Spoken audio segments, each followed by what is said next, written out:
Em nome do Pai, do Filho e do Espírito Santo. Vinde, Espírito Santo, enchei os corações dos vossos fiéis e acendei neles o fogo do vosso amor. Enviai o vosso Espírito e tudo será criado. Renovareis a face da terra. Oremos. Ó Deus, que instruís os corações dos vossos fiéis com a luz do Espírito Santo, fazei que apreciemos retamente todas as coisas, segundo o mesmo Espírito, gozemos sempre da sua consolação, por Cristo Senhor nosso. Amém. Ave Maria, cheia de graça, o Senhor é convosco. Bendita sois vós entre as mulheres, bendito é o fruto do vosso ventre, Jesus. Santa Maria, Mãe de Deus, rogai por nós, pecadores, agora e na hora de nossa morte. Amém. Abençoe a nossa partilha dessa noite, em nome do Pai, Filho e do Espírito Santo. Amém. Muito bem, irmãos. Sobreviveram ao dia de ontem, isso significa que são corajosos, né? Então, queria apresentar um documento do Papa São João Paulo II. Caso você ainda não tenha lido, fica como recomendação. Esses documentos, nenhum deles precisa ser comprado, já que todos eles estão na internet. Então, se você colocar na internet, você vai achar. O documento se chama Carta Encíclica Ecclesia de Eucaristia, Pontífice João Paulo II. Ou seja, a igreja nasce da Eucaristia, seria a tradução do texto, né? Eclésia de Eucaristia. Eclésia com 2 Cs, Eucharistia. Eclésia é igreja, é a partir de Eucaristia, Eucaristia. Então a igreja nasce da Eucaristia. Bom, desse documento Eclésia de Eucaristia, eu queria fazer com vocês uma lembrança do que a gente conversou ontem. Ontem a gente disse que a palavra que de algum modo identifica a nossa fé de católicos na Eucaristia é a palavra sacrifício. A Eucaristia é o mesmo sacrifício da cruz celebrado e nos alcançando, nos abraçando de forma sacramental. O mesmo sim, a mesma oferta que Cristo fez na cruz ao Pai por nós, permanece de pé desde então. De uma vez por todas, o nosso Salvador ofereceu ao Pai Celestial o culto perfeito que o Pai espera do coração humano, uma entrega obediente ao amor e à sua vontade. Na cruz, Jesus fez isso. Portanto, a cruz de Jesus é o ato perfeito de adoração ao Pai. O que Jesus fez na cruz foi um sacrifício. Ou seja, foi um ato de adoração, que não é uma música, que não são palavras, mas que é a entrega da própria vida. A adoração não é música, a adoração não são palavras, a adoração é a rendição da própria vida, como um ato de louvor, como um ato de entrega, como um ato de submissão ao Pai. Ora, Jesus fez isso na cruz. Portanto, a cruz era, no Calvário, altar. E a oferta, o sacrifício, é o próprio Senhor Jesus, que se dá ao Pai por nós. Jesus disse antes: ninguém tira a minha vida, sou eu quem a dou. Realizando um ato de adoração, um ato de culto perfeito, Jesus está realizando, portanto, um sacrifício. Na cruz, este sacrifício é cruento, ou seja, ele acontece com o derramar do sangue. Mas o que Cristo fez na cruz, a entrega de Cristo na cruz, a adoração de Cristo na cruz, o sacrifício de Cristo na cruz, tendo sido realizado de uma vez por todas, não se torna passado, mas se torna algo que não volta atrás. Na véspera da sua morte na cruz, Jesus, com a criatividade própria do amor, institui a Eucaristia para que nós possamos participar do seu sacrifício. Cada vez que nós repetimos o que Jesus ordenou que fosse feito na última ceia, fazei isto em memória de mim. Jesus nos deu os gestos, o partir do pão, o abençoar o pão e o cálice. Mas Jesus também nos mostrou a respeito do que ele estava realizando aqueles gestos, a respeito da sua morte iminente. Este é o meu corpo que será entregue por vocês. Esse é o meu sangue que será derramado por vocês. Era a respeito da cruz. No cenáculo, na última ceia, era a cruz que Jesus tinha diante dos olhos e no coração. Quando nós repetimos o que ele nos ensinou na última ceia, de maneira sacramental, portanto, de maneira incruenta, sem o derramar sem a violência, né? Nós participamos do seu mesmo e único sacrifício. Nós entramos no sim de Jesus ao Pai. O Espírito Santo nos faz entrar nesse ato de culto perfeito, que foi a entrega que Jesus fez de sua própria vida ao Pai na cruz. Entrega de total obediência de amor. Entrega de intercessão, porque foi por nós.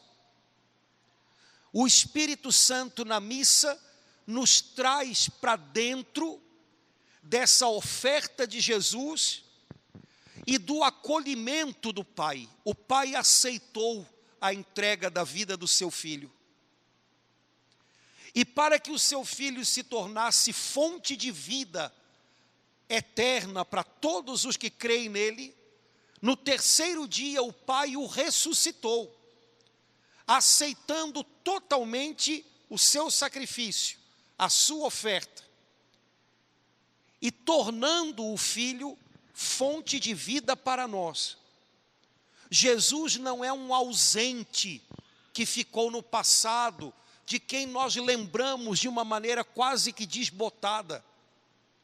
Jesus é presente quando nós celebramos com Ele o seu sacrifício.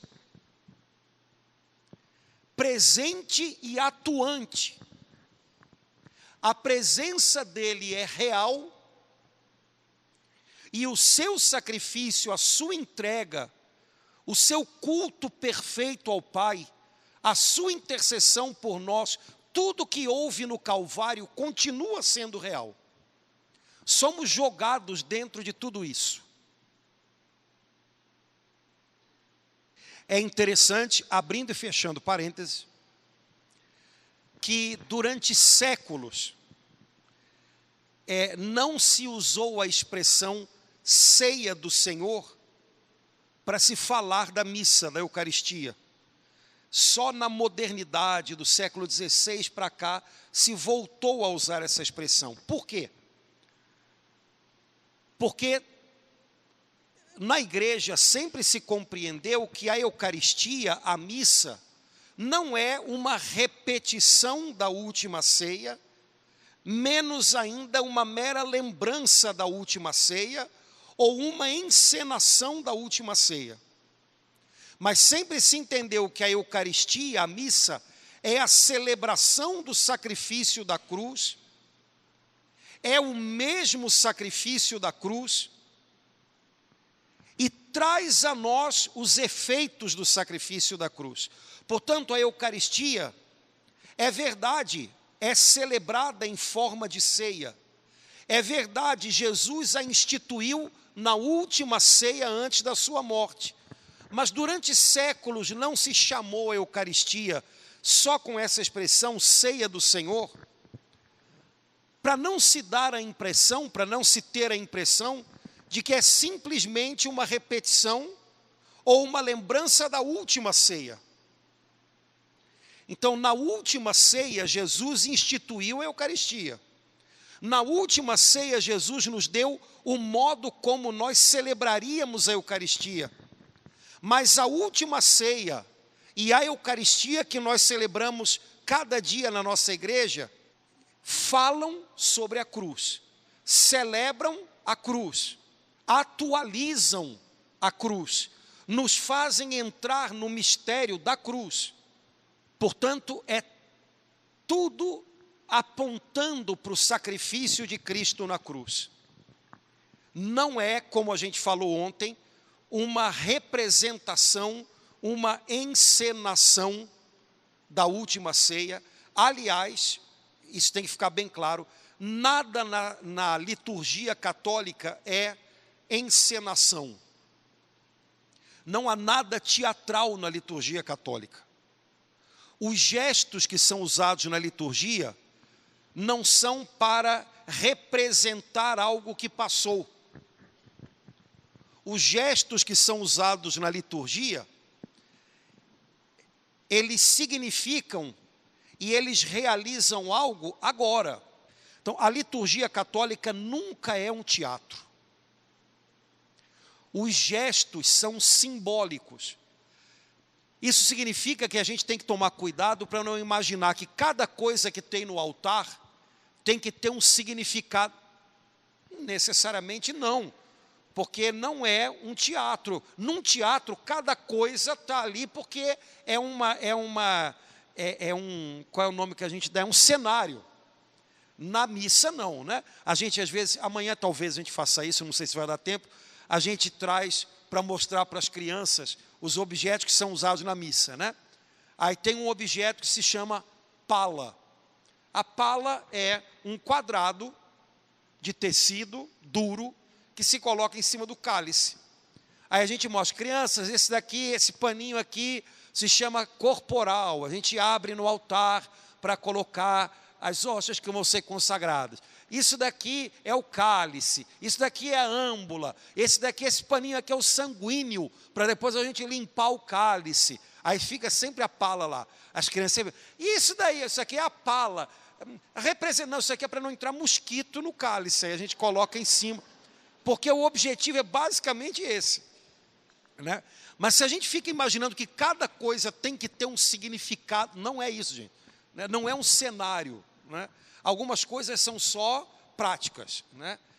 E a maioria delas são simbólicas, mas tem uma diferença muito grande entre um símbolo e um cenário, tá? Bom, nesse documento Eclésia de Eucaristia, eu queria ver se a gente conseguia ler um trechinho, porque eu achei tão bonito. João Paulo II, gente boa, né? Escreveu umas coisas bonitas aqui, e aí eu queria só partilhar com vocês, porque é mais bonito, diz ele, do que eu, com certeza. Olha o que ele diz. A missa torna presente o sacrifício da cruz. Não é mais um, nem o multiplica, porque os protestantes dizem, vocês falam que a missa é um sacrifício, então o sacrifício do Calvário não valeu, tem que ter mais um, mais outro, mais outro. Não. É o mesmo sacrifício, é um só sacrifício, que Jesus deixou à sua igreja de maneira simbólica, sacramental, na Eucaristia. Continuando, o que se repete é a celebração memorial, a exposição memorial, de modo que o único e definitivo sacrifício redentor de Cristo se atualiza incessantemente no tempo.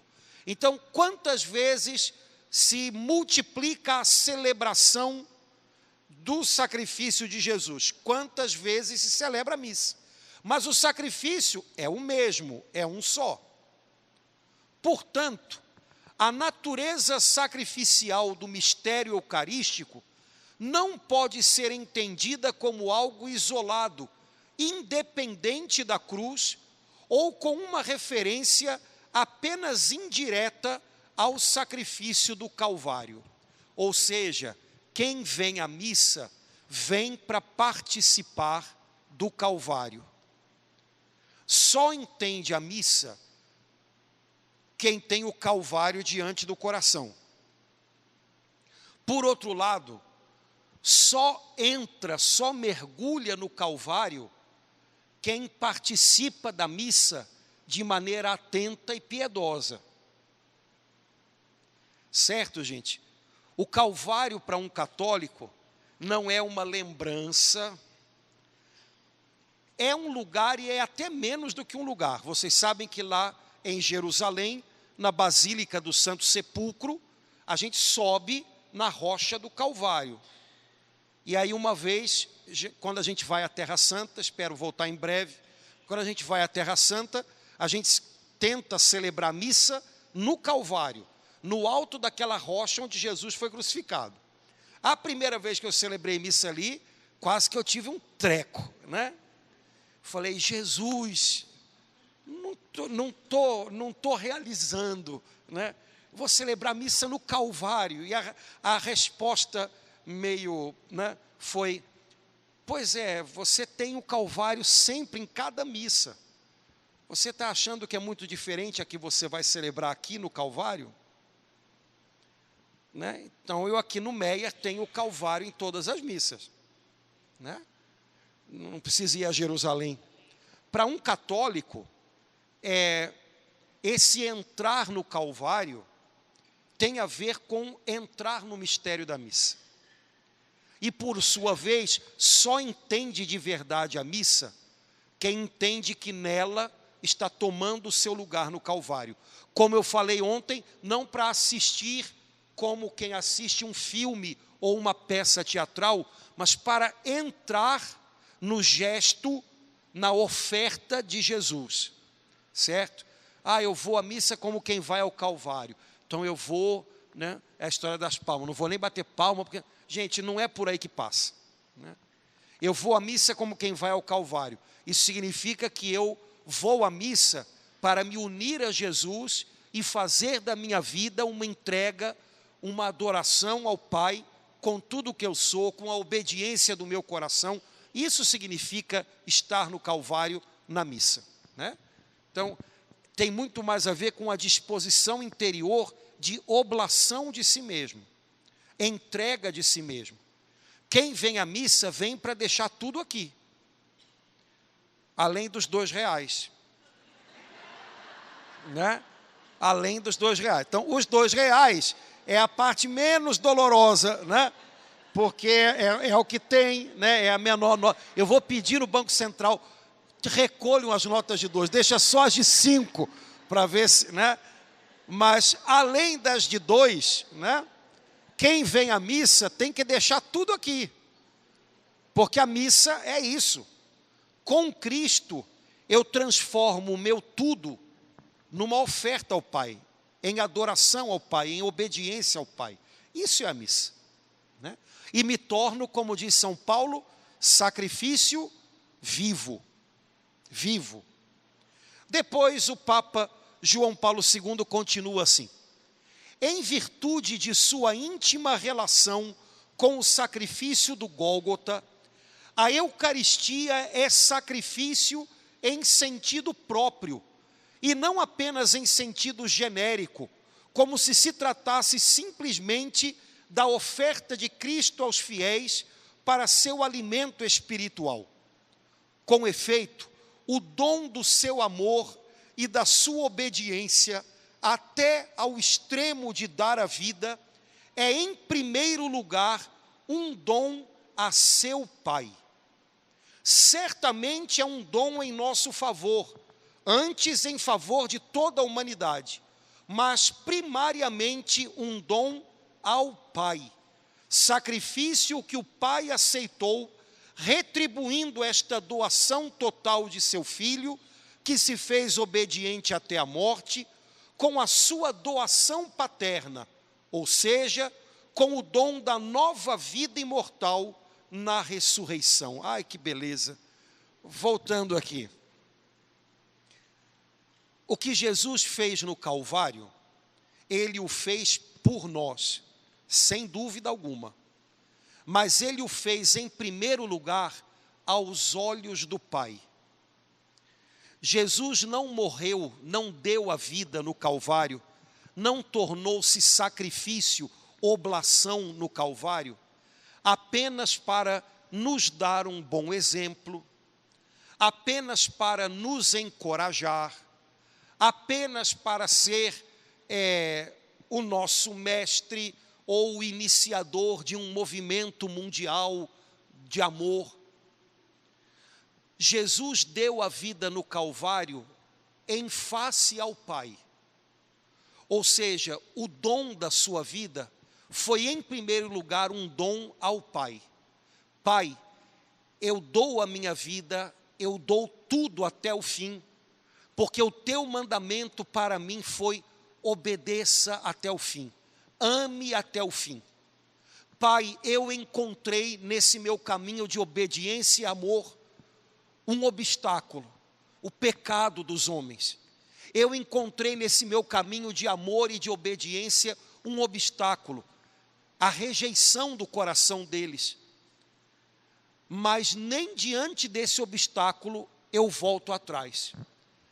E se é preciso que a minha obediência envolva a minha morte e a minha dor, assim será. Portanto, o que Jesus fez no altar da cruz foi, em primeiro lugar, um gesto diante do Pai, um gesto para o Pai, um gesto de amor obediente ao Pai. Ou seja, irmãos, foi um gesto aos olhos de Deus. O que estava acontecendo no Calvário, em primeiro lugar, era algo que apenas o olhar do Pai era capaz de compreender na sua grandeza e aceitar. Por isso Jesus diz: Pai, perdoa-lhes, eles não sabem o que fazem. O olhar deles não penetra em tudo o que acontece aqui. Isso é importante para que a gente entenda que quando nós participamos na missa do mesmo sacrifício de Jesus, e recebemos a graça de nos unir ao sacrifício dele, fazendo com ele o sacrifício, a entrega da nossa própria vida, nós estamos fazendo isso em primeiro lugar aos olhos do Pai. A missa não é, em primeiro lugar, algo para a assembleia. A missa é, em primeiro lugar, algo que a assembleia, a igreja, oferece ao Pai.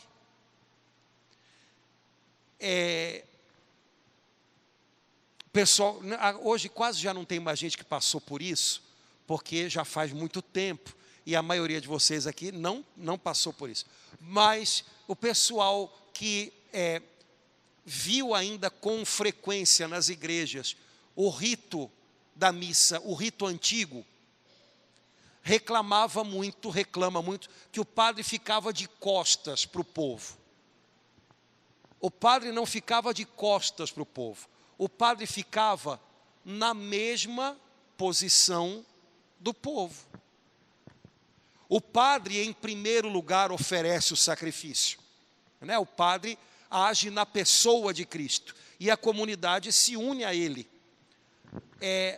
Mas se o sacrifício é ofertado em primeiro lugar como um ato de adoração ao Pai, e não como uma conversa entre a gente, qual era a lógica antigamente? Todo mundo na mesma posição. Bom, isso causava problemas de comunicação óbvios, né? O padre celebrava a missa e o povo rezava terço, né? Assistia de longe, tudo o que não é para ser, né? Em algum momento, o que a igreja decidiu? Viram o padre para a assembleia. Qual é o perigo que a gente corre com isso? Achar que a missa é alguma coisa entre a gente, quando na verdade a missa é alguma coisa entre a gente e o Pai. E aí, qual é o problema disso? Conseguir manter a atenção naquilo que de fato é importante, né? Não achar que o padre, por exemplo, é óbvio que quando o padre vem para cá fazer homilia, ele está pregando para vocês, está aqui. Mas quando o padre vai para o altar para fazer a oração eucarística, gente, o padre tem que se virar a ele, Deus, vocês têm que fazer a mesma coisa, viu? Então, o padre não tem que estar preocupado em dar alguma impressão de que ele está comunicando alguma coisa com vocês, porque é uma oração, então a oração tem que ser para onde? Para cima. Qual é o desafio que o padre tem? É fazer de tal maneira que ele reze e o povo que está aqui reze junto. E não fique esperando que ele faça alguma coisa, né? Então, a oração eucarística é uma oração cumprida. Aqui no Brasil, o que fizeram? Colocaram aquelas invocações, só tem no Brasil aquilo, né? Recebei, ó Senhor, a nossa oferta. Lembrai-vos, ó Senhor, da vossa igreja. É uma maneira que se encontrou no Brasil de fazer o povo estar atento à oração. Porque, na verdade, gente, está todo mundo no mesmo barco, em termos de atenção, né? O padre está rezando, vocês têm que rezar junto com o padre, né? A missa, em primeiro lugar, é um ato de culto à Trindade, ao Pai, por Cristo, no Espírito Santo. Portanto, qual é o foco da nossa atenção na missa? Deus. Se a gente perde isso de vista, a gente fica muito na horizontal. O que quer dizer isso? Nós aqui. A missa é legal se tem coreografia, a missa é legal se a gente faz alguma coisa, a missa é legal, e por aí vai. Então os critérios que a gente tem de algo ser legal é a gente se mexer muito durante, né? Menos. Lembra disso. Se você prestar atenção na missa, quase que a totalidade das orações são ao Pai, né? Mesmo quando se diz, ó Deus, está se falando do Pai, por nosso Senhor Jesus Cristo, na unidade do Espírito Santo. Tem uma ou duas orações que são dirigidas a Cristo, né? Senhor Jesus Cristo, dissestes aos vossos apóstolos. Mas, na verdade, o que eu queria, gente, é oração, é ato de culto a Deus. A gente não vem à missa para se agradar, a gente vem à missa para agradar a Deus.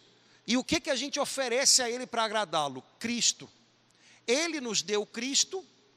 Sem Cristo não temos nada a oferecer a Deus. Ele nos deu Cristo, nós apresentamos Cristo a Ele. Pronto. Mas é algo entre a terra e o céu. Não é só algo entre a gente aqui, né? Se a missa fosse só algo entre a gente aqui, talvez seria algo muito mais comunicativo, mas não seria o que ela tem que ser, né? Então, mesmo com algumas coisas correndo o risco de serem pouco comunicativas, a gente, quando entende o que é a missa, aposta nisso, né? Eu botei a cruz aqui no meio com os 4 candidatos. De vez em quando o pessoal pede, bota os menores e não, deixa, esse está ótimo, porque ninguém precisa ficar olhando para mim, eu também não quero ficar olhando para ninguém, bota ali, né? Está ótimo, né? Quando as velas estão grandes, então é que eu gosto, né? Que não vê nada, né?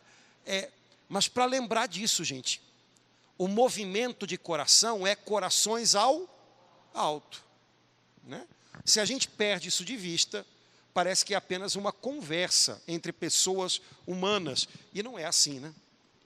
terminando esse trechinho aqui, ao entregar à igreja o seu sacrifício, Cristo quis também assumir o sacrifício espiritual da igreja, chamada por sua vez a oferecer-se a si própria juntamente com o sacrifício de Cristo. Assim nolo ensina o Concílio Vaticano II, pela participação no sacrifício eucarístico de Cristo, fonte e centro de toda a vida cristã, os fiéis oferecem a Deus a vítima divina e a si mesmos juntamente com ela. Então, no sacrifício da missa, Jesus encontrou um modo criativo de nos unir à sua entrega adorante ao Pai. De tal maneira que, nos unindo ao sacrifício dele, a nossa vida se torne também sacrifício agradável ao Pai. Portanto, irmãos, a missa, voltando ao que a gente falou ontem, né, é esse, em primeiro lugar, é esse ato misterioso e divino de oferta do Filho de Deus feito homem e de acolhimento do Pai dessa oferta. Mas a missa é sacramento, portanto, ela também tem um componente humano. Ela acontece por meio de gestos e palavras que Jesus nos deixou. E quando a igreja repete esses gestos e palavras, esse diálogo amoroso, essa rendição amorosa do Verbo encarnado ao Pai, esse acolhimento do Pai, do sacrifício do seu Filho, se torna franqueado a nós. E nós entramos nesse diálogo de amor, de tal maneira que nós podemos também fazer a oferta da nossa própria vida. Irmãos, tendo isso em mente, o resto todo se entende. Briga-se por menos coisa e vai-se no centro. Agora, o segredo é esse, né?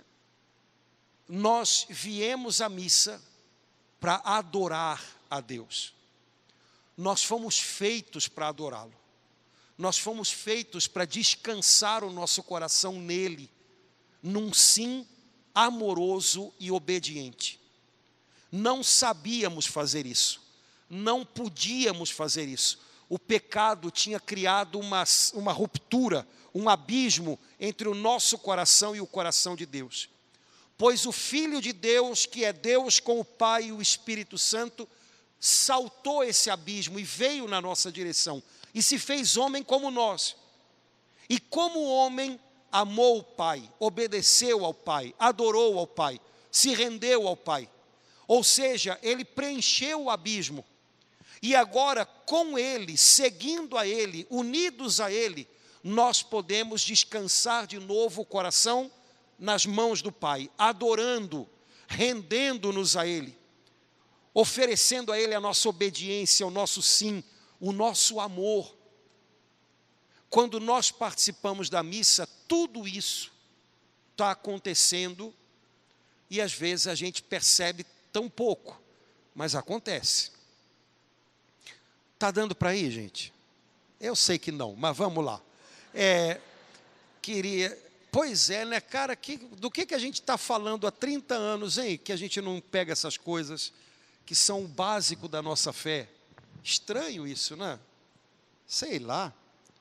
Queria chamar a atenção de vocês para uma coisa que está no Catecismo da Igreja Católica, no parágrafo 1345, 1345. O Catecismo, ele reproduz um texto de São Justino, que foi um autor cristão, mártir, do II século, portanto, anos 160 e pouquinhos, muito no início da igreja ainda. E São Justino escreve um texto para explicar para um pagão como eram as reuniões dos cristãos, como era o culto dos cristãos. Porque havia muita fofoca contra o cristianismo e se acusava os cristãos de um monte de coisas que não eram verdadeiras. Então, São Justino dá mais ou menos uma ideia de como era o culto dos cristãos. E aí, queria ver com vocês o texto dele, século II, ano 140, 150.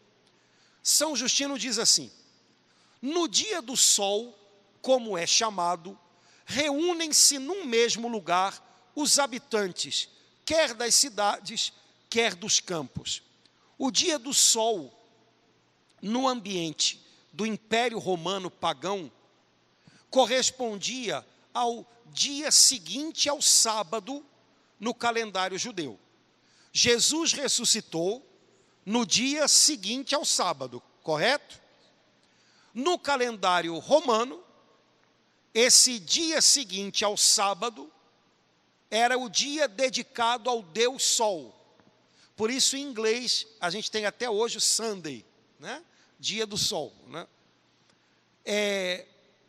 Nesse dia, portanto, os cristãos se reuniam para celebrar.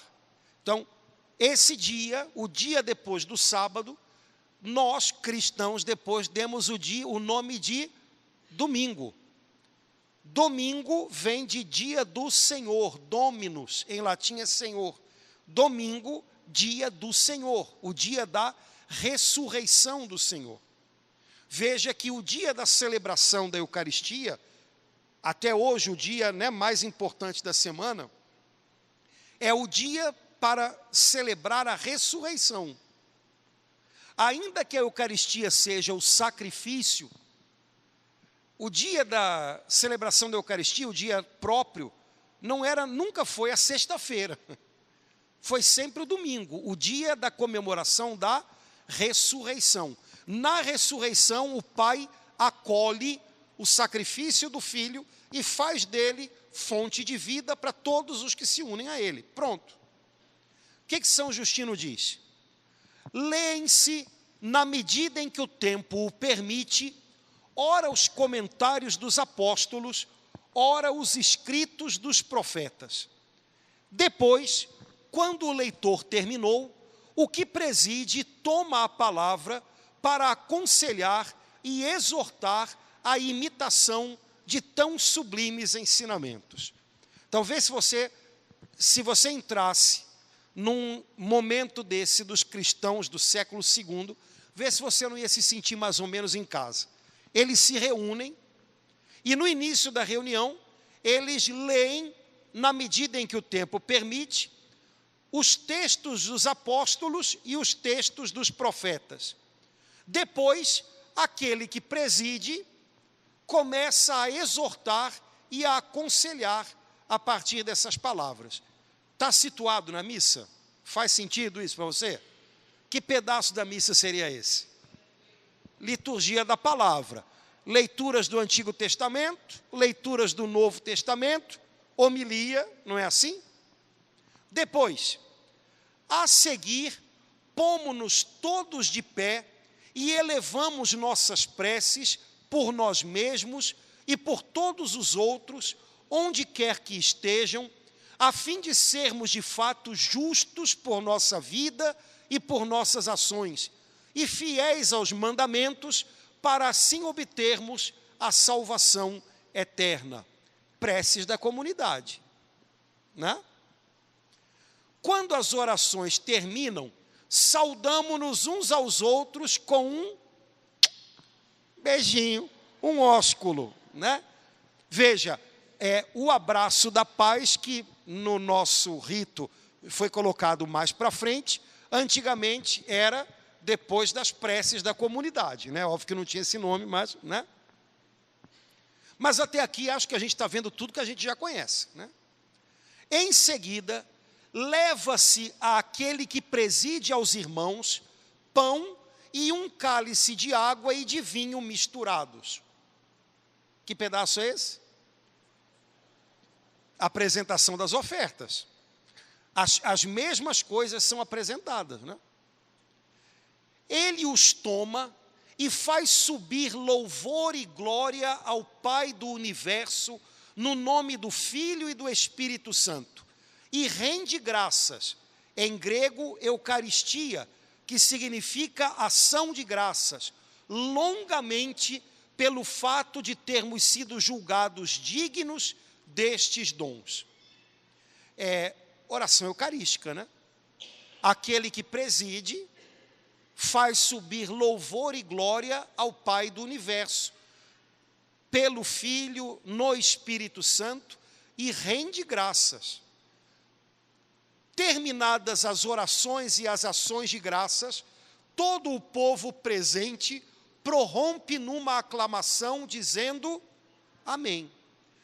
A oração eucarística termina com o padre dizendo, por Cristo, com a vós, Deus, na unidade do Espírito Santo, toda a honra e toda a glória, agora e para sempre, e o povo exclama dizendo, igualzinho.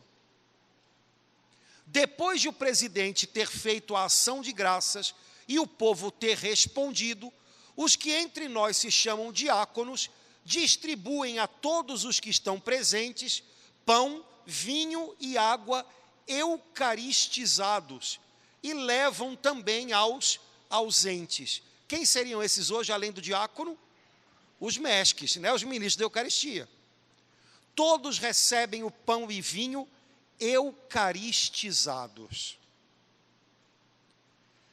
O pão e o vinho eucaristizados são o pão e o vinho transformados pela oração de ação de graças daquele que preside.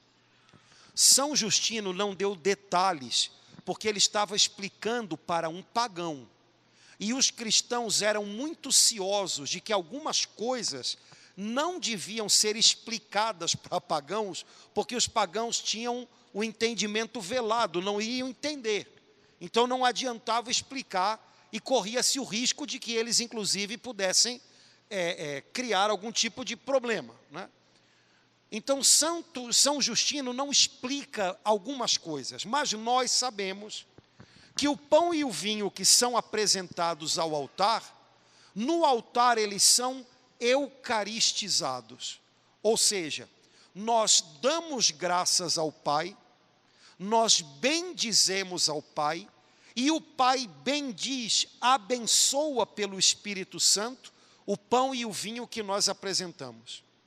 E o pão e o vinho eucaristizados, abençoados pelo Espírito Santo, que nós suplicamos ao Pai, eles são transformados, eles são tornados o corpo e o sangue de Cristo. Esse pedaço da história, São Justino, era coisa demais para falar para quem era de fora. Mas quem é de dentro entendeu o que ele estava dizendo. O pão e o vinho consagrados, a gente poderia chamar também com esse nome. O pão e o vinho eucaristizados. Nós damos graças ao Pai, nós bendizemos ao Pai, e o Pai bendiz com o Espírito Santo o pão e o vinho. Agora, quando o Pai bendiz com o Espírito Santo o pão e o vinho, com aquelas palavras que Jesus usou na última ceia ao instituir a Eucaristia, repetindo nós aquilo que Ele mandou em memória dEle, aquilo que Jesus Cristo instituiu, torna-se real, presente. Isto é o meu corpo entregue, isto é o meu sangue derramado.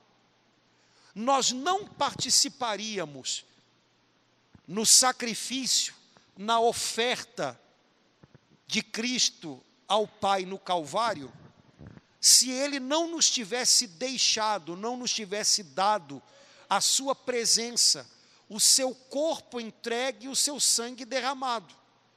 Nós teríamos apenas uma lembrança distante, mas porque Ele nos deixou a sua presença real, participando da Eucaristia, recebendo o Senhor, nós somos verdadeiramente unidos ao seu sacrifício. Não é uma lembrança, não é uma participação apenas pelo nosso desejo. Ele se deu a nós, sua presença é real junto de nós, e por causa dessa presença real é que nós entramos com Ele na oferta ao Pai. Recebendo o Cristo, participando da Eucaristia, crendo que realmente Ele está presente, nós nos unimos ao seu sacrifício. Ele se torna presente para nos unir a Ele. Ele vem ao nosso encontro para nos atrair para o seu sacrifício. Como Ele disse na ceia, mas com os olhos e o coração na cruz, este pão agora é o seu corpo entregue. Este vinho agora é o seu sangue derramado. Ou seja, isto é Ele. Isto que o Padre tem nas mãos, quando repete as palavras de Cristo, pelo poder do Espírito Santo, isto é Ele. E são essas palavras que Ele usa. Isto é o meu corpo, isto é o meu sangue. Ora, mas o que é o meu corpo sou eu. O que é o meu sangue sou eu. Isto sou eu. De tal maneira que com a consagração, com a eucaristização do pão e do vinho, nós não temos mais pão e vinho. Nós temos Cristo. Pão e vinho não nos serviriam para muita coisa. A única coisa que nos serve para que a gente possa se tornar sacrifício agradável ao Pai é o próprio Cristo.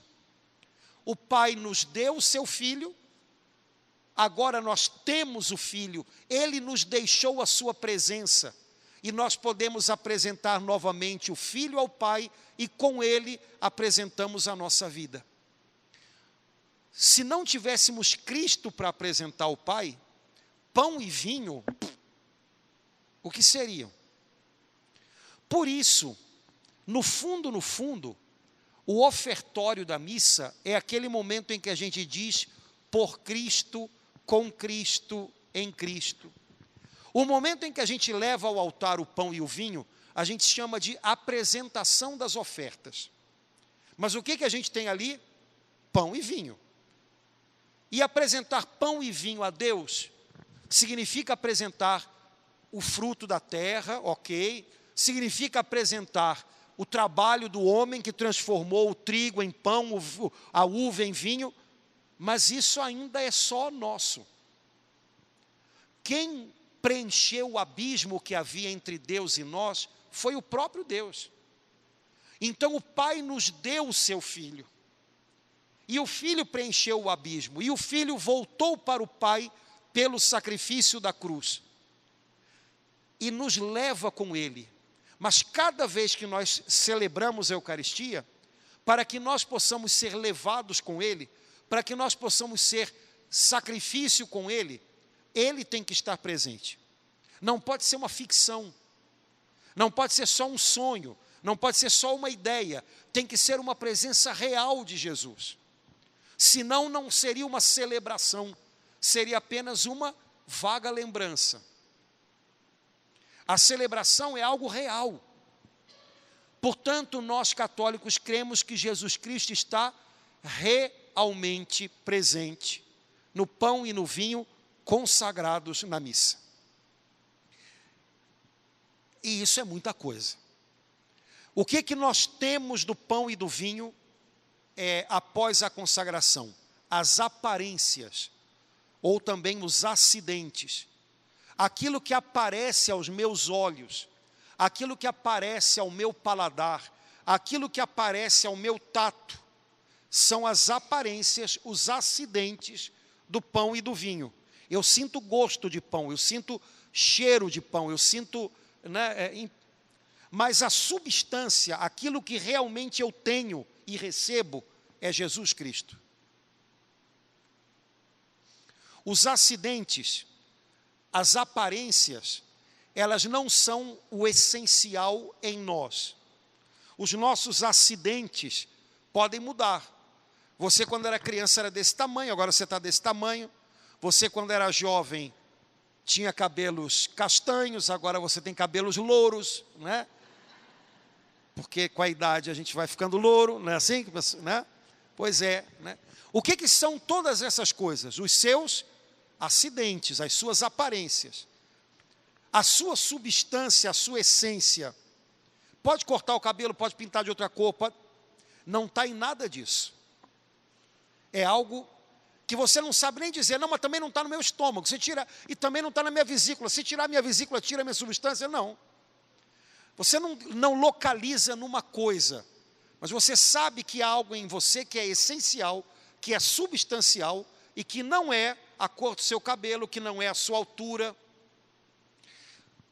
Pois bem, quando o pão e o vinho são consagrados, nós temos a substância de Cristo Jesus, a sua corporalidade. Ele se tornou homem, então todo homem tem corpo, a sua corporalidade, o seu sangue, porque o que nós temos na Eucaristia não é o cadáver de Cristo, é Cristo vivo. Então é o seu corpo e o seu sangue, a sua alma. Quando você comunga na Eucaristia, você recebe a alma de Cristo. Sabe a sua alma? Sua alma não é um mundo de coisas, seus pensamentos, seus sentimentos. Você recebe a alma de Cristo. Você recebe a divindade de Cristo. Você recebe Cristo inteiro. Não pedaços de Cristo, não lembranças de Cristo, você recebe Cristo inteiro. É uma presença real, pessoal dele.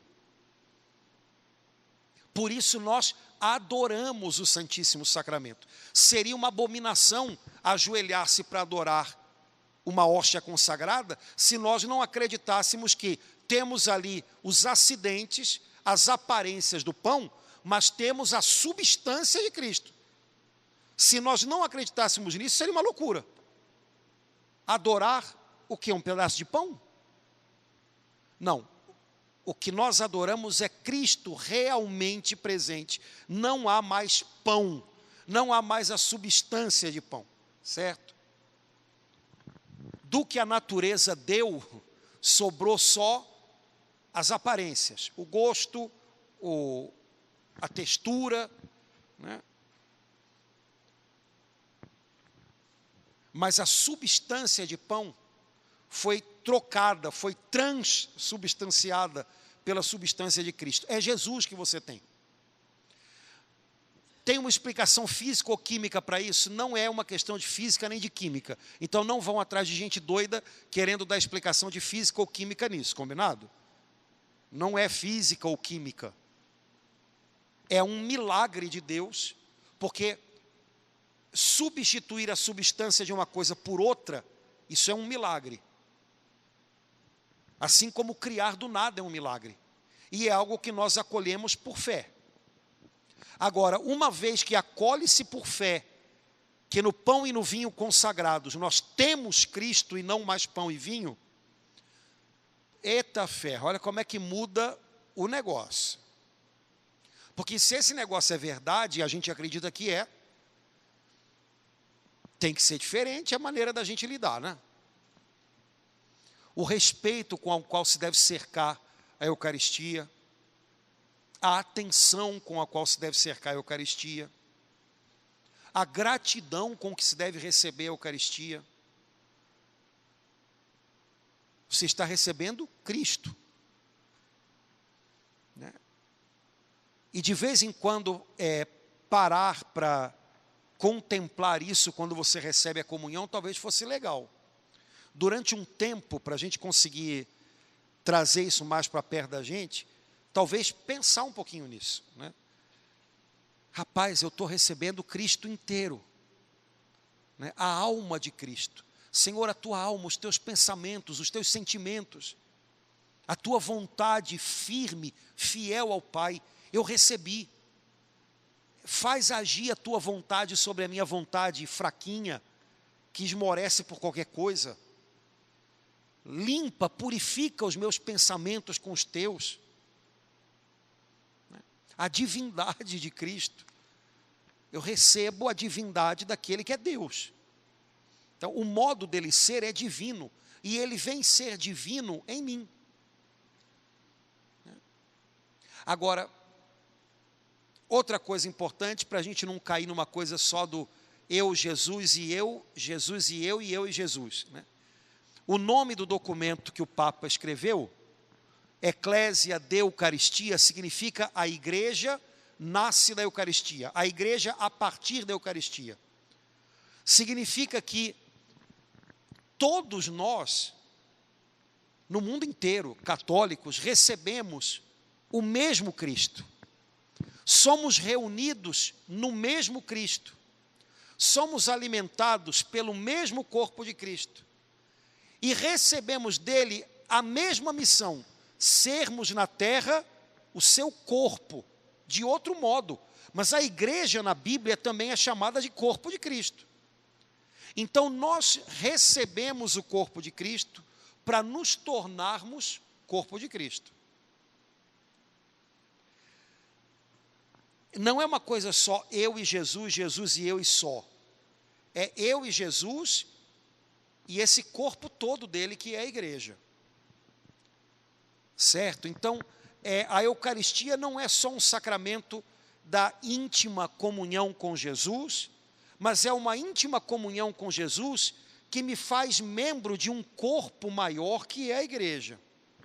Isso significa que eu vou, por causa da Eucaristia, viver algo que vai além do meu mundo estreito. Eu faço parte de algo que é maior. Certo?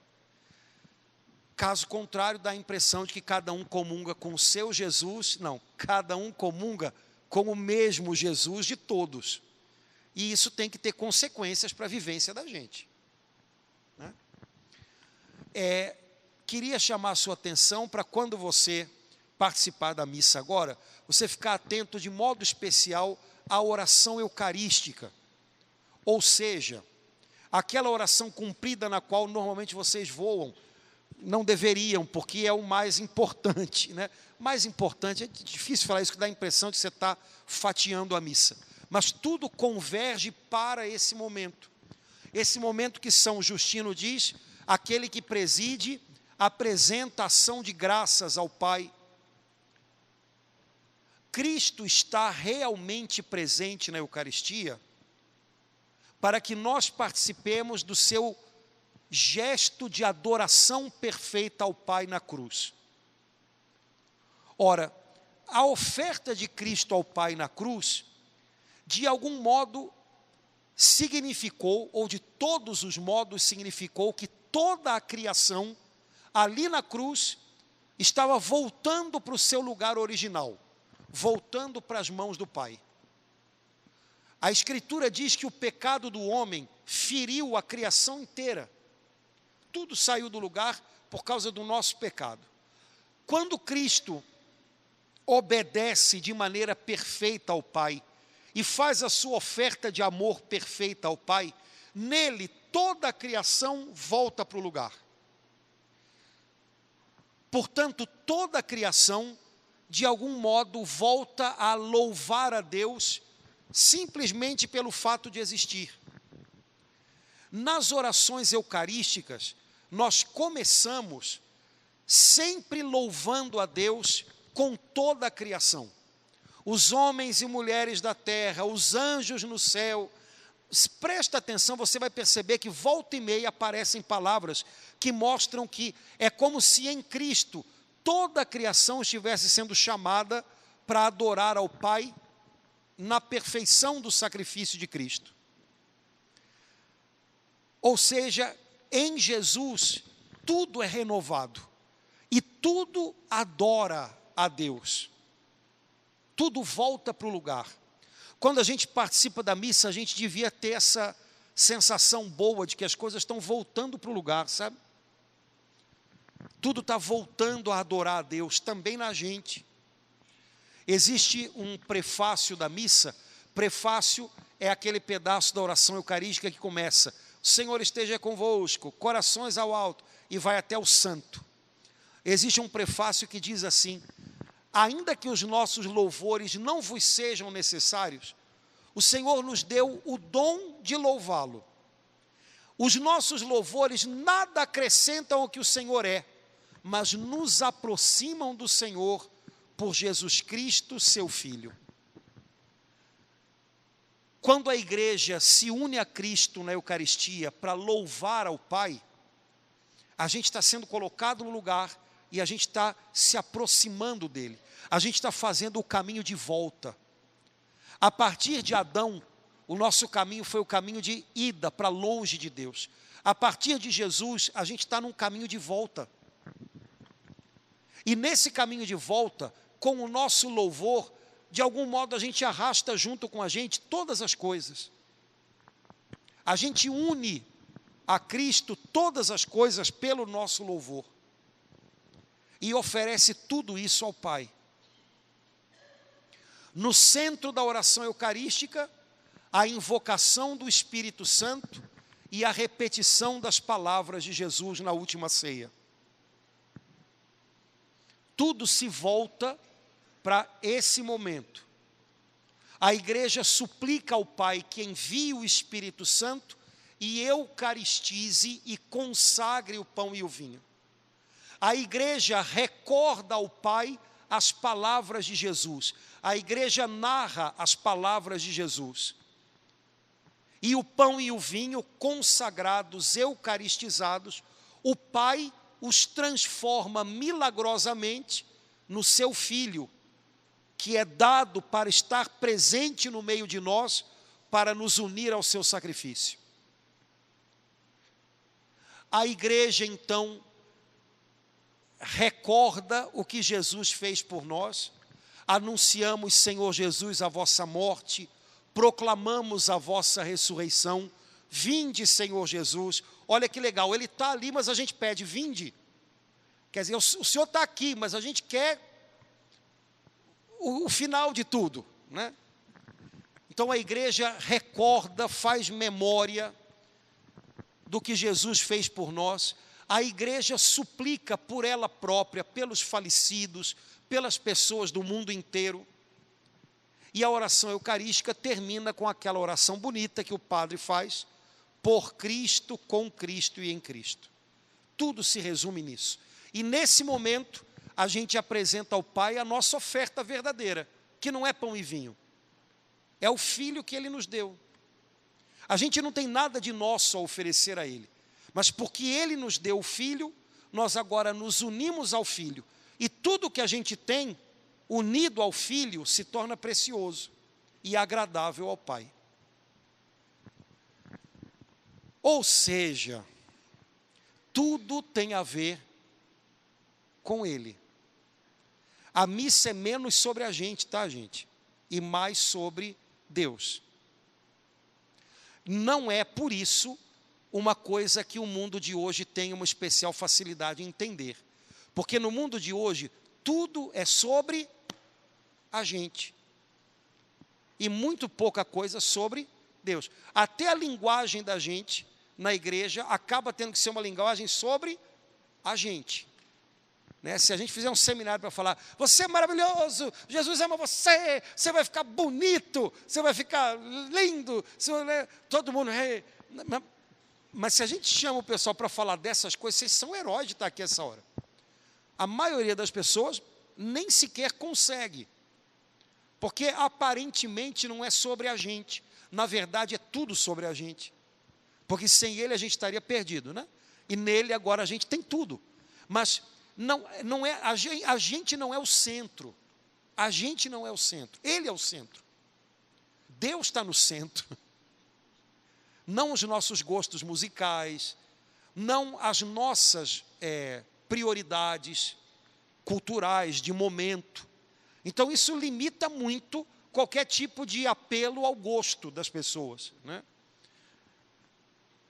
Vocês sabem que eu toda hora estou com os meus amigos evangélicos, né? Eles ficam perguntando um monte de coisa, e eu estava comentando assim, não, porque eu tive que fazer uma pregação para uns adolescentes numa missa num colégio católico, e era dia de São Lucas, as leituras eram terríveis. A primeira leitura falava de Tíquico, que era um amigo de São Paulo, e não sei mais quem, e eu falava, Jesus, me arrebata, me leva daqui para outro lugar, porque eu não sei o que eu vou falar, e o Espírito Santo me ajudou, me deu uma dica boa e tal. Aí eles perguntam, mas a leitura já vem? Eu falei, é a mesma no mundo inteiro, não posso fugir dela. Aí eles, mas isso deve ser difícil. É difícil, só que a gente consegue perceber a Escritura na totalidade. Porque se fosse só eu escolher, cada domingo ou cada missa, algumas leituras, a tendência da gente é, né? Fica com aquelas ali, que são mais fáceis, né? a igreja dá para a gente uma ordem de texto já estabelecida. Então, de alguma maneira, você acaba pegando pelo menos o Novo Testamento todo ali em 2 anos, quase. Fica mais difícil, mas é mais seguro. Porque você contempla a palavra de Deus na inteireza dela. Você não corre o risco de ficar só naquilo que pode ser o que está no nosso gosto, né? No gosto subjetivo de quem está pregando ou de quem está ouvindo, né? Mas é mais exigente, sem dúvida alguma. Mas o culto católico, que é a Eucaristia, Deus está no centro. A missa é para Ele. Também é para nós, é claro que é para nós. É fonte de toda a bênção para nós.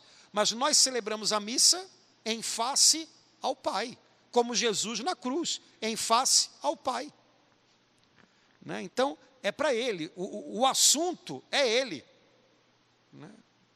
Nós damos graças a Ele por quem? Por seu Filho Jesus, pelo que Jesus fez por nós, porque o assunto é Ele, né?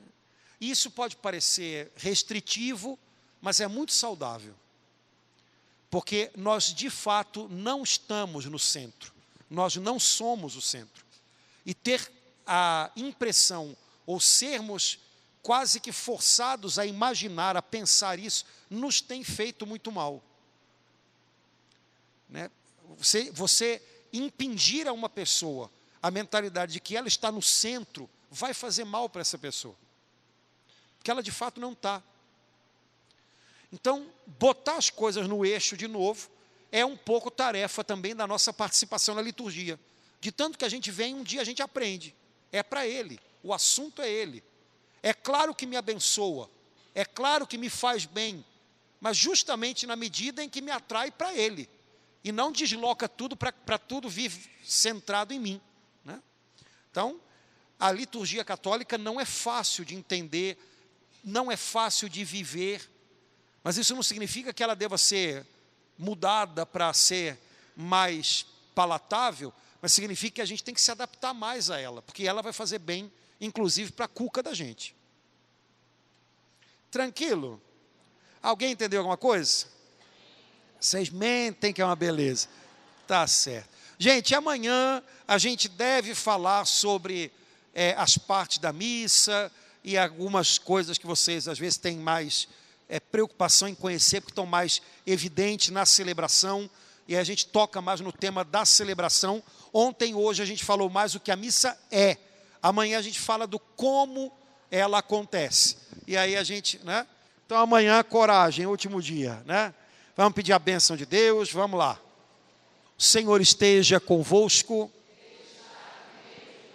Pela intercessão de nossa Mãe Maria Santíssima, abençoe-vos Deus Todo-Poderoso, Pai e Filho e Espírito Santo.